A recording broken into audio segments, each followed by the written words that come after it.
Happy Easter, Lucas. Happy Easter, Liam. Today I'm going to read you one of my favourite books from when I was younger. It's called Even Stevens by Michael Rosen, who lives really near me and Sophie. Alright. Chapter 1. Wayne Travis was football mad, so were most of his friends. Every day at school they played 23-a-side football in the space round by the dustbins.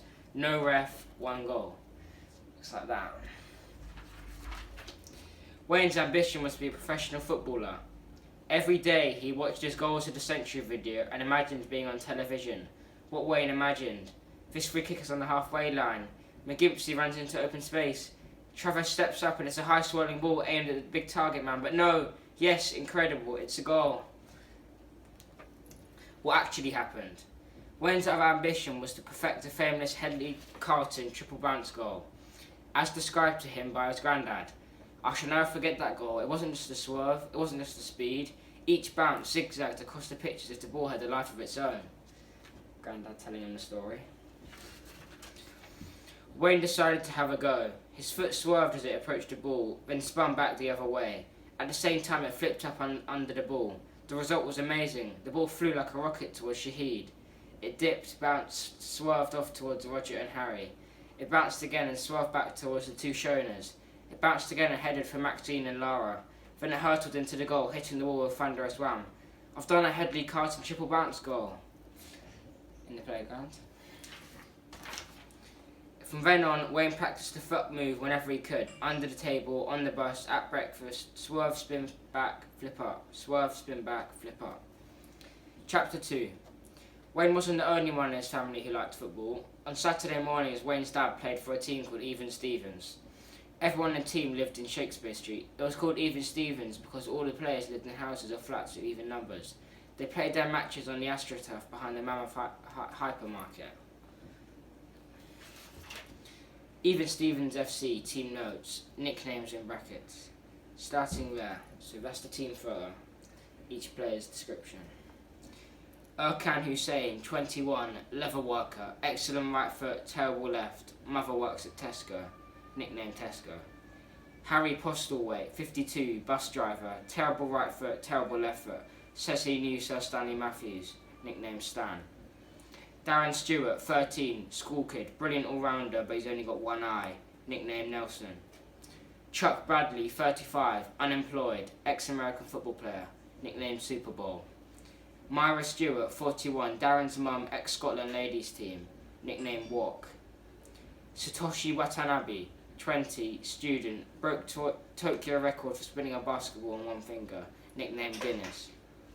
Solly Rosenberg, 68, once captained United London Jewish Boys Club Store of Wales, nicknamed Taffy. Linton Harper, 19, computer salesman, rap artist, team kit style consultant, Wicked, nicknamed Mr. Cool. Linford Harper, 21, Linton's older brother, bossed him about around something shocking, nicknamed Bossman. Nigel Fiddle, 18, shoe shop assistant, awful player but can get football boots dead cheap, nicknamed Start Right. Rodney Travis, 38, Wayne's dad, bad back, bad right knee, bad shoulder, bad neck, part-time postman, nicknamed Pat. Salvatore Delgado, 16, claims to be grandson of reserve team member in 1970 World Cup winning Brazil squad, nicknamed Pele. Donna Lewis, 16, ex-spectator of Linton, now plays in her own right, nicknamed Mrs. Cool. That's the team. One Friday night in September, Erkan called round to see Wayne's dad. Guess what, Pat, we're eligible for the FA Cup. The draws has come through and we're up against Wealdstone next Saturday. Wealdstone, said Wayne's dad, but they're a really brilliant side of ex-professionals. We'll be smashed. Erkan wasn't put off. He told all the members of the team the good news, but there were a few problems. For one thing, Nigel Fiddle was in Latvia buying a stock of cheap shoes, so he wouldn't be able to play. For another, Wayne's dad now had a bad left knee, so he wouldn't be able to play either. Chapter 3. Undaunted, that Saturday, Erkan led Even Stevens FC out to play Wealdstone on the AstroTurf behind the Mammoth hypermarket. And in that team was young Wayne Travis. For everyone in Shakespeare Street, it was a huge thrill, but no one else took much notice, except for a woman from a local radio station who happened to be passing. It turned out to be the scoop of the year for local radio. Wealdstone's attack has been kept at bay by some extraordinary long ball bouncing passes by young Wayne Travis. They just conceded a penalty in the 89th minute. 13-year-old Darren Stewart is taking the kick. He runs up, it's a goal. And there's the final whistle. Wealdstone have been beaten in the first qualifying round of the FA Cup, winning the first round. Back in the dressing room, Moira Stewart's front room, Darren explained, "The goalie watched my face and not the ball, so I leered at him with my full side and he went the wrong way." Chapter 4. The next day, Wayne and the rest of the team all tuned in to the local radio to hear the draw for the next round. Even Stevens, Cartledge United versus Even Stevens. Yes, Cartledge United. We beat them 4-0 only a few months back.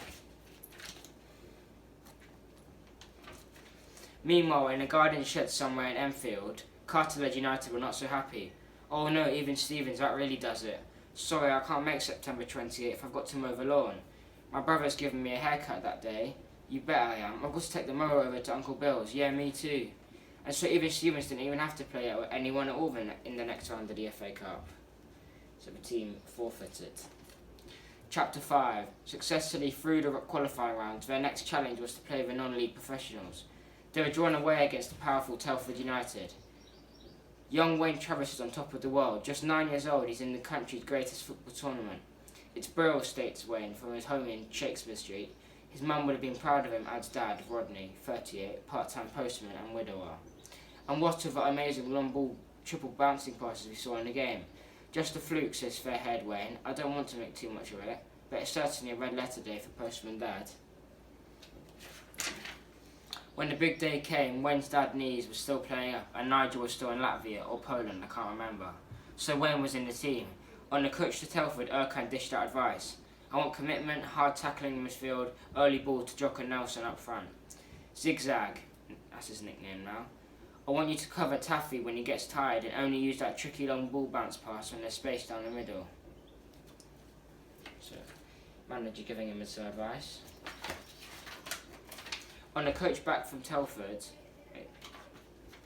I haven't seen a match like that since the 1953 Cup when Stanley Matthews beat Bolton Wanderers single-handed. Zigzag's passing was amazing, but who got the winning touchdown, guys? We call it a goal, Super Bowl. By the time the coach got back to Hackney, the crowds were out to welcome them, singing Wayne Travis's praise. Chapter 6. Next day, the draw for the first round of the FA Cup took place on TV. Even Stevens versus Blackpool. Old Harry Postlethwaite couldn't believe his ears. "I don't believe it. That's Stanley Matthews' old team when he beat Bolton Wanderers single-handed in the 1953 Cup final. Wayne Travis wants to know if it will be able to play." "We need you, Zigzag," shouted Satoshi. "No one can read your game." The AstroTurf at the back of the Mouth hypermarket had never known anything like it. The car park was converted into a terrace and the local printer was selling programmes. So you can get a programme for 50p. Every child and teacher from Wayne School was there, even the head. The whole nation tuned in to hear the report at the end of grandstand. 2 seconds into the game, the non-leaguers were 1-0 down. It appeared to be a walkover for the one-time cup-winning club of the great Sir Stanley Matthews. But how that mighty name suffered today as Blackpool experienced 4 early sending-offs for unclean tackling. With Blackpool down to 7 men, Even Stevens were in with a chance, but Blackpool had further surprises in store. When 4 forwards formed a rugby scrum and charged towards the goal with the ball tucked under one of their jerseys. Early bar for them too, and Blackpool were down to 3 men. Even Stevens equalised after half-time, and then, in what must be one of the upsets of the century, young Wayne Travis took control of the ball, kicked from well outside Blackpool's penalty area. The ball made an astonishing triple bouncing jump up the pitch. I couldn't really see from where I was, but somehow or another it landed up in the Blackpool net. At the final whistle, it was 2-1 to Even Stevens. They enter round 2, and they'll be celebrating down in Hackney tonight, I can tell you. That's the goal. That night was the greatest night of Wayne's life, and he ate 2 kebabs, 14 Jaffa cakes, 4 Jamaican patties, 8 slices of celebration cake, 14 bags of crisps, 12 chocolate bars at the celebration party in Shakespeare Street. The next draw turned out to be against non-league Waterloo Station Rovers. What a letdown. It would have been much more fun to be beaten by one of the league teams. Wayne went back to playing 23-a-side football in the alley behind school. He didn't practice Headley Carter triple bounce goal because he was sad.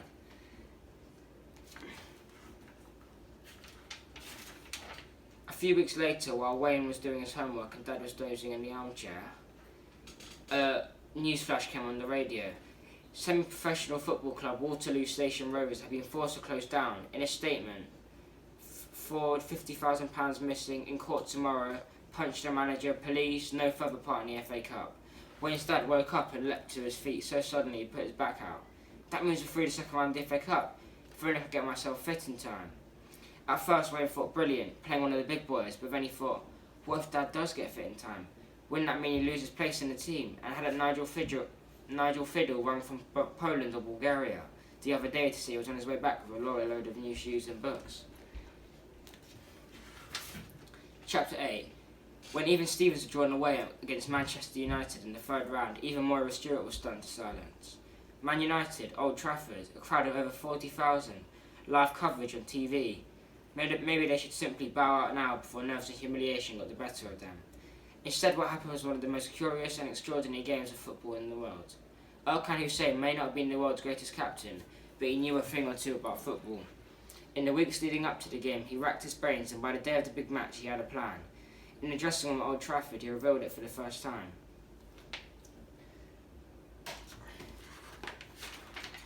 As the teams ran out onto the pitch, the roar that hit them nearly knocked Wayne over. He was on the subs bench today, next to his dad, who had a bad toe. Nigel, who was back from Romania, had said, either I play or you lot don't get the new boots. Then came the Erkan Hussein plan. An amazing sight here at Old Trafford. The non-leaguers are in a semicircle guarding their own goal. The United forwards are trying to fight their way through, but there really is no way around this. So they set up a circle around the goal. Man United's captain has called a conference, and Even Stevens have broken out of the semicircle.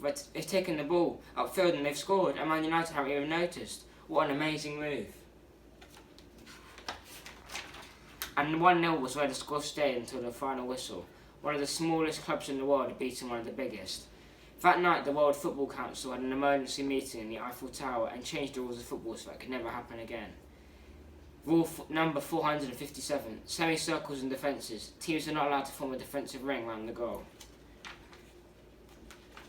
Chapter 9. Even Stevens were through to round 4 away to Bristol Rovers. It was never going to be an easy game after that scandal at Old Trafford. Look at this, Dad. The newspaper were calling them cheats. Football's a cool game, son. But Wayne was back in the team. Nigel Fiddle had to go back to Romania, or was it Estonia? He'd forgotten to pick up the bootlaces. Round 4. 2 minutes into the game, Bristol's Jamie Rack left the field. Bristol Rovers will not be fielding any substitutes today.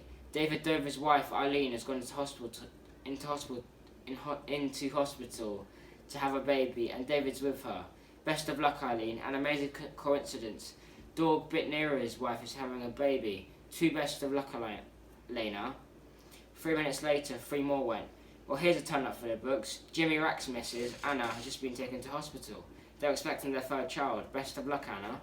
1 minute later, Dennis Pond's wife, Lily, George Sharrow's wife, April, and Pete B's wife, May, have all just been taken to hospital to have their babies. Well, there's certainly going to be a few more Little Rovers in town tonight. Good luck, Laura Norder, Robbie Red, and the rest. Bristol Rovers were down to one man. Even Stevens won 45-0. Chapter 10. Even Stevens were through to the 5th round of the FA Cup, with only 16 clubs left in. Life was supposed to go on just as usual for the players, but it wasn't easy. Erkan's leather factory started making leather badges. Don't be odd, go with the Evens. Satoshi regularly appeared on satellite TV in Japan. Linton was number 1 in the rap charts of Believe in Even Stevens. And Wayne? Well, the whole school was doing a project on football. Even Stevens featured in the papers almost every day. And indeed he had. When Even Stevens ran out onto the pitch for the game, everything looked normal. But the moment the whistle blew, Even Stevens turned their backs on the Wimbledon goal and played the whole game running backwards. Wimbledon's Greg Warnock tackled Moira, the ref blew out for tackling him from behind. Rob Cobnut tackled Donna, the ref blew out for tackling him from behind. It was unbeatable. Wimbledon were completely outplayed. Final score, Wimbledon 0, Even Stevens 3. That night, the World Football Council had an emergency meeting at Niagara Falls. Rule number 458, running backwards. No team shall spend more than 2 minutes running, shooting, passing, or playing set pieces backwards. Chapter 11. Even Stevens were through to the last day. Moira was a guest on breakfast television, and Linton appeared in a quiz show.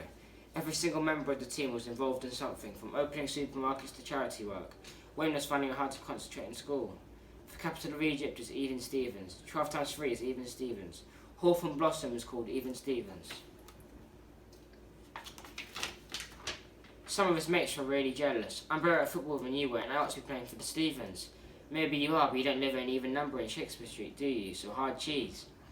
In the 6th round, Even Stevens had drawn at home to Aston Villa. Now you'll probably agree that Even Stevens had a bit of luck in the tournament. But what happened next was unheard of in the history of football. Aston Villa got lost. That's right, lost. That's hard luck on the Villa fans, Dad. Football's a cool game, son. They just couldn't find their way to the Mammoth hypermarket AstroTurf. Perhaps the trouble was that the Mammoth were doing rather good business and had opened up 12 new stores between Aston Villa and Hackney. But whatever it was, Villa never made it to the match. We're through to the semi-finals, Liverpool versus Even Stevens. That week, Even Stevens trained hard. Earl kind of ran out of ideas, and the intrepid team were just glad that they had lasted long enough to meet such brilliant opponents. That week, Liverpool played hard. On Monday, they played Bayern Munich in the 4th round of the European Cup. It was a draw, replay Thursday night. On Tuesday, they played in the 5th round of the Humberlo Cup. It was a draw, replay Thursday night. On Thursday, they played in the replay of the 4th round of the European Cup. It went to extra time, they lost. On Friday, they played in the replay of the 5th round of the Humberlo Cup. It went to extra time, they lost. Liverpool's team photo. See, they're all sleeping because they're so tired. Even anyone could have beaten Liverpool that day. Final score, Liverpool 0, Even Stevens 6. Isn't that football's a cool game, son? Chapter 13. Yes, the amazing news was that Even Stevens, the team from Shakespeare Street, Hackney, were in the FA Cup final. The bad news was that Nigel Fiddle was back from Lithuania with another lot of boots and he wanted to play. Wayne's dad's back was finally on the men too. Things didn't look good for Wayne. Give me an I. Give me a believe. Give me an in. Give me a myself. At last, the great day arrived. FA Cup final day. The final, 4 minutes in. Spurs launched an attack down the middle. Sparrow sprays it out onto the right flank to Doddle. A beautiful cross. It's beaten Rodney Travis. Grayleg has got run through to nod it in. 1-0 to Tottenham. But there was a suspicion of offside. Let's look at it again in the replay. And yes, definitely offside, Bobby. Absolutely. 22 minutes. Doddle jinxing his way around the Stevens defence. Sorry, one sec. Doddle jinxing his way around the Stevens defence.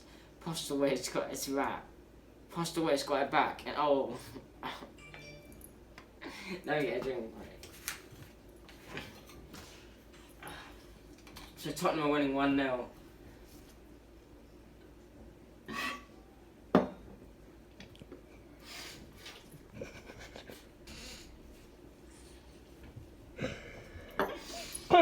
Edit this bit out. I will. 22 minutes. No, literally right at the end. Like 2 pages. I'll cut all of this out, don't worry. If you just restart that section. It's good. I'll just cut all that out. So now it's suspicion of offside. Right, fine. Okay, compose. The final, 4 minutes in. Spurs launch an attack down the middle. Sparrow sprays it out on the right flank to Doddle. A beautiful cross. It's beaten Rodney Travis. Grayleg is run through to nod in. 1-0 to Tottenham. But there was a suspicion of offside. Let's look at it again on the replay. And yes, definitely offside. Bobby, absolutely. 22 minutes. Doddle jinxing his way around the Stevens defence. Postlewaite's got it back. And oh, that's a foul. Surely. Referee waves play on. Doddle takes it on the left foot. Top corner, it's a goal. 2-0 to Tottenham. Let's look at that again on the replay. And yes, that's a foul, surely, Bobby. Absolutely. Foul. So Tottenham are 2-0 up, but they've scored 2 unfair goals. 43 minutes. Grayleg takes the corner and it's Doddle with the diving header. Fantastic save by Bradley. No, the referee's given a goal. Let's look at that again. Oh no, you can see Bradley held it. Oh dear me, the third controversial goal, Bobby. Absolutely. So look, Tottenham are 3-0 up with 3 unfair goals. Second half, 51 minutes, and Travis is down. Bring Wayne on, Tesco, but you can't let family feelings get in the way of football. And Wayne Travis is on, 56 minutes in. Eyeballs towers over him, but Travis gets it away. Extraordinary. It's turning towards the penalty area. It's heading for goal. Spread Eagle's got it covered. Oh no, he hasn't. It's in. It's a goal. That's 3-1 to Spurs. The pitch must be a little uneven today, Bobby. Absolutely. Goal, goal. Look, so Wayne just made it 3-1. Even Stevens have got a chance. 79 minutes. Donna Lewis fairly steaming through midfield there. Travis takes it. Oh, it's a tame one. Bounces early. Takes a strange turn. Slugs covering. He's got misjudged it. Graylock will clear it off the line. Surely. No, it's in. Graylock, it's a goal. Sensational. 3-2. The referee got to look at the stitching on the ball. Don't you agree, Bobby? Absolutely. The seconds were ticking away. The ref was looking at his watch. If only Wayne could get the ball once more. Give it to Zigzag. So Wayne scored 2 of the Zigzag goals. He's one more. As the ref put the whistle in his mouth, Satoshi slipped Wayne the ball. Wayne took a huge swipe at it. Off it went. 1 bounce, 2 bounce, 3 bounce. It was going to be a goal. It was going to be the equaliser. Then the whistle went. Half a second later, the ball was in the net. Goal, but no goal. No extra time. End of the game. Spurs had won the cup. So Wayne scored, but the referee blew before it could go in. Then an odd thing happened. Instead of letting the losing team collect their medals, the Spurs captain ran up to collect the FA Cup. He brought it back down the pitch and gave Erkan the lid. You were robbed, mate. What a gesture, Bobby. Absolutely. So they shared it. They shared a trophy, even Stevens and Tottenham. Chapter 14. Everyone agreed it was the most extraordinary FA Cup final in football history. People all over the world argued about that final score. Wayne finally got his wish and appeared on the new Goals of the Century video. And today people still study Wayne's kick to see exactly what happened. The argument rages. That fractured eyelash was a setup. He was the greatest. The ref should have looked at the ball. The pitch was terrible. But Wayne Travis and the Even Stevens FC squad will never forget that day. You've beaten them with that Hadley Carlton triple bounce, son. If you have a chance, well, football's a cool game, Dad. So they share the trophy, Even Stevens and Tottenham. Alright, happy Easter, Lisa, Lucas and Liam. I hope you have a good day. I hope you enjoyed Even Stevens by Michael Rosen.